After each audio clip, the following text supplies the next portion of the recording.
അപ്പൊ ഞങ്ങളുടെ വീട്ടിൽ പാട്ടുമായിട്ട് ബന്ധമില്ലാത്ത ഞാനേ ഉള്ളായിരുന്നു.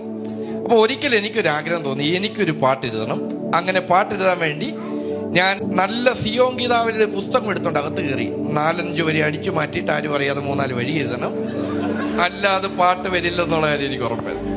പക്ഷെ ഈ വീട്ടിൽ സിബ്ലിങ്സ് ഉണ്ടെങ്കിൽ അവർ കണ്ടുപിടിക്കുമെന്ന് പറയുന്നത് എന്റെ ഏറ്റവും വലിയ തെളിവാണ്. എന്റെ വീട്ടിൽ അത് കണ്ടുപിടിച്ചു. പിന്നെ ബൈബിൾ തുറന്ന സങ്കീർത്തനമൊക്കെ നോക്കിയിട്ട് ഞാൻ വിചാരിച്ചു അന്ന് സങ്കീർത്തനത്തിൽ നിന്ന് 3-4 വഴി എടുക്കാൻ നോക്കിയപ്പോൾ അവിടെ നിന്ന് എല്ലാം പാട്ട് എഴുതിയും വെച്ചിട്ടുണ്ട്. അങ്ങനെ പുതിയ നിയമത്തിൽ ലൂക്കോസ് സുവിശേഷം എടുത്ത് ഇങ്ങനെ വായിച്ചു വന്നപ്പോൾ 2 പേര് വീട് വെക്കുന്ന എഴുതി. ഒരാൾ ഭയങ്കര വേഗത്തിൽ വീട് വെച്ചു, മണ്ണിനകത്തായിരുന്നു വീടിന്റെ വെപ്പ്.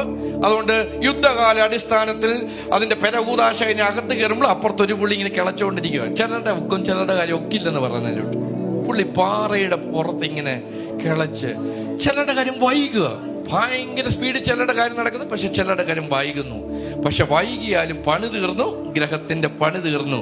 കുറച്ചു കഴിഞ്ഞപ്പോൾ വലിയൊരു കാറ്റടിച്ചു. കാറ്റത്ത് വേഗത്തിൽ വന്നത് ചിലതൊക്കെ നിലംപരിചായപ്പോൾ ദൈവം സ്ഥാപിച്ചതിനെ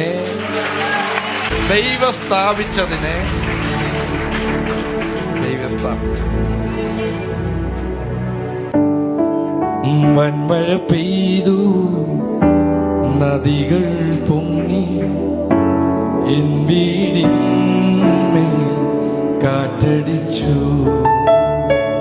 ഇത് സാധാരണ എല്ലാവരും അനുഭവം വന്ന പാട്ട് എഴുതുന്നത്. പക്ഷെ ഞാൻ പാട്ട് എഴുതിക്കാൻ അനുഭവം തുടങ്ങി.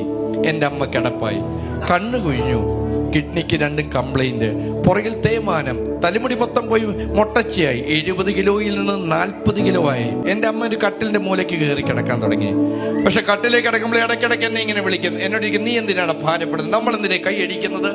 നമ്മളെന്തിനെ ആരാധിക്കുന്നത്? വല്ലവിധ നിത്യത പോകാനല്ല. അതുകൊണ്ട് നീ പിശാനെ നോക്കി പറ, എൻ്റെ അമ്മയെ തട്ടുന്നെങ്കിൽ വേഗം തട്ട്, എന്നാലും നിന്റെ ത്വക്കിന് ജീവനുണ്ടെങ്കിൽ നീ പിശാന്റെ തലയെ തകർക്കണം. അല്ല, ഞാൻ കിടപ്പായത് കൊണ്ട് നീ മിനിസ്റ്റർ നിർത്താനല്ല പറഞ്ഞത്. ഞാൻ കിടപ്പായാലും നിന്റെ ശുശ്രൂഷ നീ ചെയ്യണം.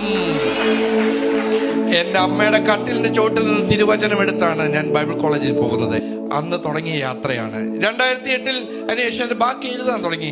നീ തകർന്നിടുവാ നോക്കി നിന്നോരല്ല